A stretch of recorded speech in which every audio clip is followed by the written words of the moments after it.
బతుకంటే బొమ్మల ఆట అని తెలుసు,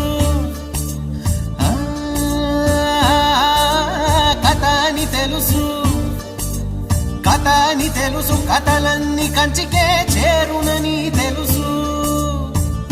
తెలుసు తెర తొలుగుతుందని, తెలుసు తెల్లారుతుందని, తెలుసు ఈ కట్టె పుట్టుకుమంటదని, తెలుసు ఈ మట్టి మట్టిలో కలిసిపోతదని.